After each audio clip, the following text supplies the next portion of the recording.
A debut-like feeling, Taylor grateful for a second chance with Zimbabwe. Brendan Taylor has described his return to international cricket as a debut-like feeling, reflecting on the emotional journey that led him back to Zimbabwe's national team for the second test against New Zealand in Bulawayo. His comeback is not just about returning to the field. It symbolizes a personal redemption story, overcoming both external and internal battles that once seemed insurmountable. Speaking to ESPN Cricinfo ahead of the match, Taylor recalled the struggles he faced just 3 years ago when he couldn't even bring himself to get out of bed. How incredible is it that 3 years ago I couldn't even get out of bed, and now I'm here doing what I love, representing Zimbabwe, he said, his voice tinged with emotion. Taylor's story is one of resilience, rising from a dark period of addiction, self-doubt, and a career-threatening sanction to reclaim the passion that once defined his life, cricket. In an emotionally charged interview, Taylor opened up about the demons he had to battle. Dealing with the sanction, dealing with my own internal chaos. It wasn't just one day, it was multiple days of trauma, he explained. I was in the dark depths, in the abyss, just trying to survive through total and incomprehensible demoralization. It was incredibly difficult. In 2021, Taylor shocked the cricketing world when he abruptly retired from international cricket while in Belfast. 7 months later, he revealed that fixers had approached him with a proposition to fix matches, threatening to expose his use of cocaine if he refused to comply. Despite the pressure, Taylor refused to be manipulated and chose to retire from the game. His retirement was followed by a stint in rehab when his ban was announced in early 2022, marking a new chapter in his life. Unable to be involved in any official cricketing activities due to the terms of his sanction, Taylor redirected his focus toward coaching, even setting up a facility in his home with hopes of transitioning into coaching once his ban was lifted.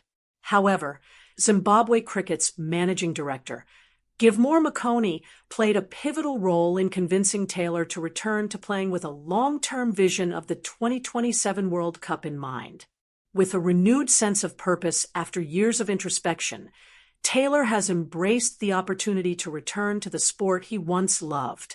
There's always that shame and guilt of letting down your family, he said.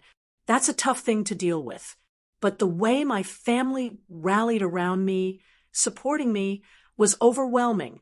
It's almost a regret why I didn't lean on them earlier.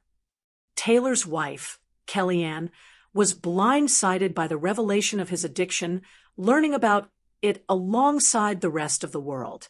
Initially, she couldn't believe that he was leaving their home to check into rehab. Taylor confessed, I thought it was something I had gotten myself into, and I needed to fix it myself. I thought the dream was over, and I was content with that. His time in rehab, situated in the eastern highlands of Zimbabwe, was a turning point. It gave him a new perspective on life, enabling him to rebuild his mental and physical health. Then came the joys and promises of recovery, something that is very dear to me, Taylor reflected. Getting my life back on track is the reason I am able to be here today. If I hadn't made that life-changing decision, none of this would have been possible.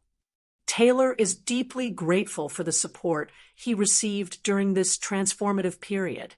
There have been some very important people in my corner showing me a new way to live, and I am eternally grateful for that.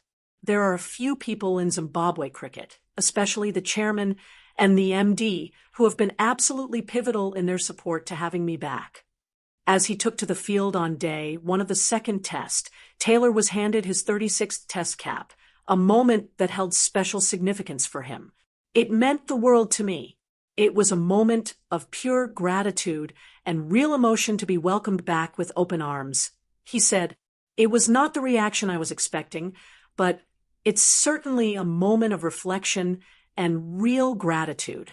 It's so rewarding to see the amount of cricket Zimbabwe cricket is putting out there.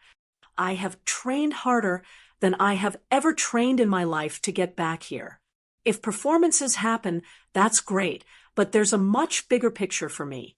It's an honor to play again, It's like a debut for me. Despite Zimbabwe's recent struggles, including a six-match losing streak and issues with their batting order, Taylor has been given the responsibility to open the innings, moving from his usual number 4 spot. He made a confident start, leaving well against the New Zealand bowlers, and eventually scoring his first runs after a Jacob Duffy short ball that he edged over the wicketkeeper for 4. Though Taylor will not be keeping wicket in this test, he has reassured his fans that he is in the best shape of his life. "I'm almost 20 kilograms lighter than I've been for most of my international career. I'm living clean, healthy, and good," he said, reflecting on how far he has come since the darkest days of his life. Taylor's journey, from rock bottom to redemption, is a testament to the power of recovery, the strength of family and community, and the unwavering passion for the game. For him, this return is not just about cricket. It is a powerful affirmation of life and the possibility of second chances.